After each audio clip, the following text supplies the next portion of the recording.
আমি যে লাস্ট ভিডিওটা বানিয়েছিলাম তাতে বলেছিলাম ভারত যেন পাকিস্তানকে এইভাবেই হারায়, কিন্তু দেখলাম তার থেকেও ভালোভাবে হারিয়েছি। অ্যাকচুয়ালি আমাদের সরকার থেকে বলা হয়েছিল সিঁদুর যে অপারেশনটা এখনও শেষ হয়নি, হয়তো তারই একটা প্রেক্ষাপট যে এটা সিঁদুর টু। কারণ আপনি দেখুন, আমাদের আফটারঅল পাকিস্তানের উপর যে শত্রুতা, পেহেলগাম আক্রমণ যে কারণে হয়েছিল, যেটা অ্যাকচুয়ালি ধার্মিক অন্ধত্বর কারণে।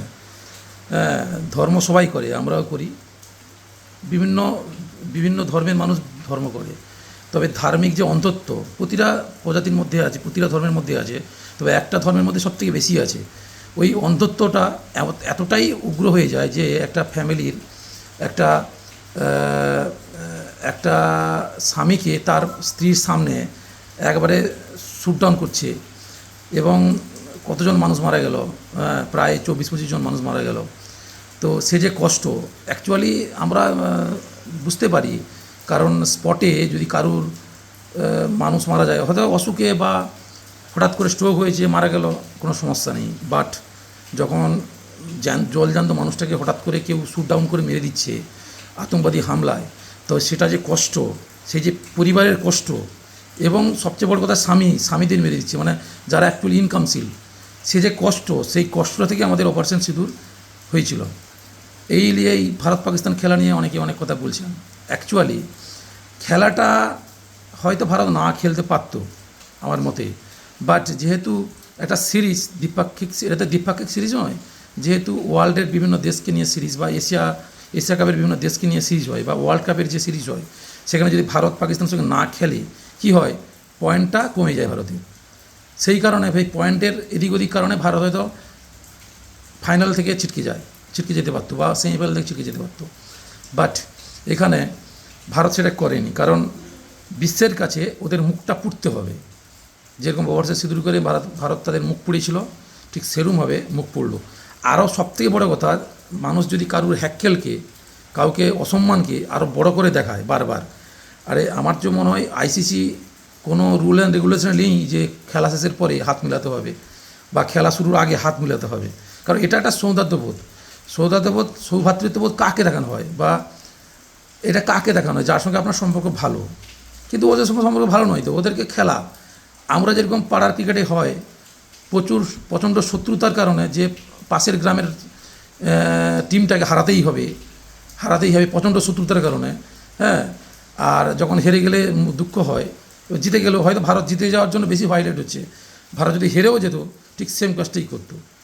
তো তার জন্যই আমি হয়তো দেরি হয়ে গেল ভিডিওটা আপলোড করতে, কারণ গতকাল কোনো সময় পাইনি, প্রচণ্ড ব্যস্ত ছিলাম। তো রবিবারে খুব ব্যস্ত ছিলাম। তো ইচ্ছা হচ্ছিল কিছু কিছু নেতাদের কমেন্ট শুনে যে ভারত খেললো কেন, খেলা উচিত হয়নি। আরে আপনারা কি টোটালটাই মাথা থেকে পুরো ঘিল্লু উড়ে গেছে? যদি ঘিল্লু থাকে অ্যাকচুয়ালি আপনাদের মাথায়, একটু বুঝুন।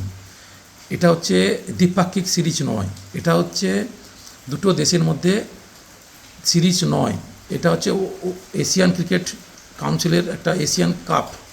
সেখানে পাকিস্তানের সঙ্গে সঙ্গে অন্যান্য দেশও খেলছে। ভারত যদি না খেলে পাকিস্তানের সঙ্গে কী হবে, প্রথমত সিরিজটার সিস্টেমটা ব্যাহত হবে, এবং কী হবে, পয়েন্ট টেবিলে গড়বড় হবে। কারণ ভারত খেলেনি যেহেতু, পুরো পয়েন্টটা হয়তো পাকিস্তানকে দিয়ে দিল, তখন পাকিস্তান ভারত থেকে এগিয়ে যাবে, লাভ কিচ্ছু হবে না। তো আমার মনে হয় যোগ্য জবাব দেওয়া হয়েছে, ঠিকই হয়েছে। অ্যাকচুয়ালি এরকম করাটা উচিত। এই কারণে ভিডিওটা লং হয়ে গেল, হয়তো আরও একটা দুটো ভিডিও নিয়ে আসবো এই খেলা নিয়ে। তো মোটামুটি ভালো হচ্ছে, আপনাদের কমেন্ট দেখে আমি খুব ভালো অনুপ্রাণিত হচ্ছি। এরকমভাবে কমেন্ট করুন, লাইক করুন এবং শেয়ার করুন, হয়তো আমাকে অনুপ্রাণিত করবে আরও 2-4টে ভিডিও করার জন্য। তো আমার যে পার্সোনাল বন্ধুরা, যারা হয়তো আমার ক্লাস ফ্রেন্ড বা কাছাকাছি বন্ধুরা, তারাও দেখবে একটু হাসো, হয়তো মুচকি হাসলেও একটু হাসো যে প্রসেনজিৎ মাইতি ভিডিও শুরু করেছে। কারণ আমরা তো এখন বন্ধুবান্ধব তো সব তো আলাদা আলাদা, হয়তো 2-1জন প্রতিভয় বন্ধুবান্ধব থাকছে নিজেদের কাছে। তো ফেসবুক বা সোশ্যাল মিডিয়ার মাধ্যমে যারা আমার ফেসবুক ফ্রেন্ডের প্রচুর বন্ধুত্ব আছে, যারা হয়তো যাদের সঙ্গে এখন যোগাযোগ নেই, তারাও হয়তো দেখতে পায় ভিডিওটা, যাতে আমাদের যে মনের ভাবটা কী হতে পারে, বা আমরা যে একটা ইয়াংস্টার, আমাদেরও একটা মনের থাকে, ভাব থাকে যে আমাদেরও একটা সেন্টিমেন্ট থাকে ভারত পাকিস্তান খেলা নিয়ে, সেটাও জানুক। ঠিক আছে, সবসময় রাজনীতি নেতারা ভুলভাল বুঝিয়ে দিল, আমরা বুঝে নিলাম, সেটা তো ঠিক না। Thank you.